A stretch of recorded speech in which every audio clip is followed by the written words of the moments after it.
अस्सलाम वालेकुम स्टूडेंट्स। आज हमने क्लास फर्स्ट ईयर का चैप्टर नंबर 1 स्टार्ट करना है और हम अपने इस कोर्स के लिए जो बुक फॉलो करेंगे, मतलब एज अ रेफरेंस बुक जो हम यूज़ करेंगे वो हमारे पास नेशनल बुक फाउंडेशन की बुक है। अगर हम चैप्टर नंबर 1 की बात करें तो हमारा जो चैप्टर नंबर 1 है दैट इज फिजिकल क्वांटिटी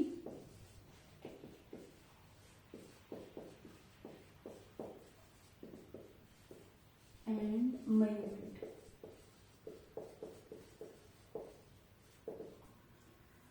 इससे पहले कि हम चैप्टर में मजीद डिटेल में इसकी इंट्रोडक्शन पर बात करें कि हमने चैप्टर में कौन कौन से टॉपिक्स को पढ़ना है या क्या बातें हमें चैप्टर में गिवन है, हम पहले बात कर लेते हैं कि फिजिकल क्वांटिटीज क्या होती हैं और मेजरमेंट क्या होता है।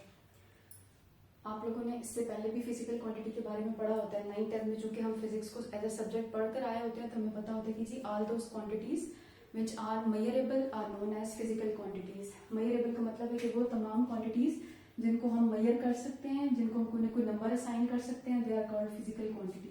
सो डेफिनेशन हो गई कि all those quantities which are measurable are known as physical quantities. ठीक है, और देन हमारे पास चैप्टर में वो बात कर रहे हैं मेजरमेंट पे। तो व्हाट इज मेजरमेंट? मेजरमेंट के लिए हम कहते हैं कि जी it is a process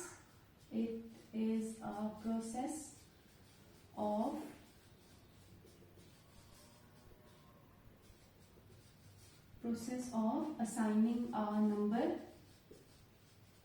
to an object। कि जब हम किसी भी ऑब्जेक्ट के बारे में स्टडी कर रहे होते हैं तो हम जिस प्रोसेस के जरिए उस ऑब्जेक्ट को कोई ना कोई नंबर असाइन कर रहे होते हैं दैट इज कॉल्ड मेजरमेंट। तो फिजिक्स में सबसे पहले जो हम बात करते हैं वो हम एक्सपेरिमेंट्स पर बात करते हैं कि फिजिक्स में जितने भी हमें लॉज गिवन है या जितने भी फिनोमेनास गिवन है उन सब के पीछे कोई ना कोई एक्सपेरिमेंट परफॉर्म किया होता है, देन उसके बाद उसकी कोई ना कोई थ्योरी बनती है या फर्दर जो भी हम प्रोसेस उसके बारे में स्टडी कर रहे होते हैं। तो उस सब चीज को डिस्कस करने के लिए या पढ़ने के लिए हमें मेजरमेंट्स की बहुत ज्यादा जरूरत पड़ रही होती है। ठीक है, देन हम सबको पता होता है, हमने फिजिक्स के बारे में पढ़ा होता है कि जी physics is based upon experimental observation, यानी कि कोई ना कोई एक्सपेरिमेंट किया जाएगा, एक्सपेरिमेंट से हमें रिजल्ट्स मिलेंगे और उन रिजल्ट्स को आगे चलकर हम फिजिक्स में डिस्कस कर रहे होते हैं मुख्तलिफ टॉपिक्स में या मुख्तलिफ चैप्टर्स वाइज, मतलब हर एक चैप्टर अलग अलग एक्सपेरिमेंट्स के हिसाब से हमने बनाया हुआ होता है। सो अगर हम ऑब्जर्वेशंस की बात करें कि ऑब्जर्वेशंस कितनी तरह की होती हैं, तो हम ऑब्जर्वेशन को दो टाइप में डिवाइड कर रहे होते हैं। हमारे पास एक होती हैं क्वालिटेटिव ऑब्जर्वेशंस और हमारे पास दूसरी होती हैं क्वांटिटेटिव ऑब्जर्वेशन। ठीक है, क्वालिटेटिव ऑब्जर्वेशंस क्या होती हैं कि जी जिसमें हम किसी भी ऑब्जेक्ट को कोई नंबर असाइन नहीं कर रहे होते, यानी कि अगर मैं डिफाइन करना चाहूँ तो मैं ये डिफाइन कर सकती हूँ, it is not associated with any number. जैसे कि फॉर एग्जाम्पल हमारे पास हो गई 5 सेंसेस। अब इंसान की जो 5 सेंसेस है, स्मेल की, टेस्ट की, टच की, देखने की, इनमें हम कोई नंबर तो नहीं असाइन कर रहे होते ना, हम कह रहे हैं कि जी ह्यूमन 5 सेंसेस हो गई। इसके अलावा हम कहते हैं किसी भी ऑब्जेक्ट का कलर, शेप या उसका टेक्सचर। टेक्सचर का मतलब होता है कि कोई भी ऑब्जेक्ट जो आप स्टडी कर रहे हैं उसकी सरफेस कैसी है, वो स्मूथ है, उसकी सरफेस रफ है, उस पर कोई पैटर्न बना हुआ है, मतलब किस तरह की उसकी सरफेस है, इसका मतलब होता है that is about the texture of an object. ठीक है, और अगर हम क्वांटिटेटिव मेजरमेंट्स की बात करें तो फिर हम इसको यूं डिफाइन कर सकते हैं कि जी it is associated with any number.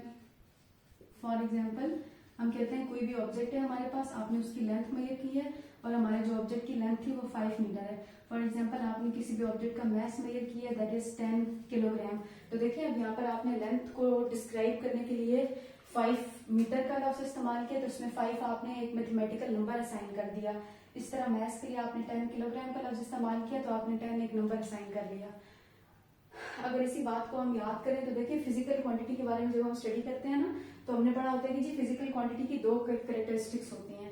अब अगर आप में से किसी को याद हो तो जो हमारी बेसिक फिजिक्स होती है, यानी कि जो हम 9th-10th में पढ़ कर आए होते हैं, वहां पर हमने फिजिकल क्वांटिटी की कैरेक्टरिस्टिक्स में पढ़ा होता है कि जी एक फिजिकल क्वांटिटी के पास कोई ना कोई न्यूमेरिकल मैग्नीट्यूड होना चाहिए और सेकेंडली जो है वो उसका कोई ना कोई यूनिट होना चाहिए। ठीक हो गया।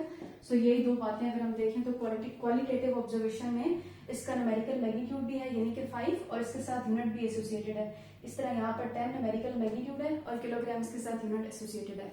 सो अगर हम इन दोनों में बात करें कि ऑब्जर्वेशन में क्वालिटेटिव और क्वांटिटेटिव में यहाँ पर चूंकि हम एक नंबर असाइन कर रहे होते हैं और देखिए मेजरमेंट में हमने लिखा है कि it is a process of assigning a number two an object. इसका मतलब ये होगा कि जो क्वालिटेटिव ऑब्जर्वेशन होती हैं उनका शुमार मेजरमेंट्स में होता है, जो क्वांटिटेटिव ऑब्जर्वेशन होती हैं उनका जो क्वांटिटेटिव ऑब्जर्वेशन होती हैं उनका शुमार मेजरमेंट में होता है, जो क्वालिटेटिव ऑब्जर्वेशन होती है उनका शुमार मेजरमेंट में नहीं होता है क्योंकि ये नॉर्मली शेप कलर या इस तरह की चीजों के बारे में हमें बता रही होती है, सो हम इसको मेजरमेंट में इंक्लूड नहीं कर सकते। ठीक है, इससे आगे अगर हम चैप्टर में बात करें तो चूंकि हमने फिजिकल क्वांटिटीज पर बात की है तो आगे चलकर मुख्तलिफ टॉपिक्स में वो हमें बताया कि जी फिजिकल क्वांटिटी दो तरह की होती हैं। हमने पढ़ा होता है बेस क्वांटिटीज होती हैं, डिराइव क्वांटिटीज होती हैं।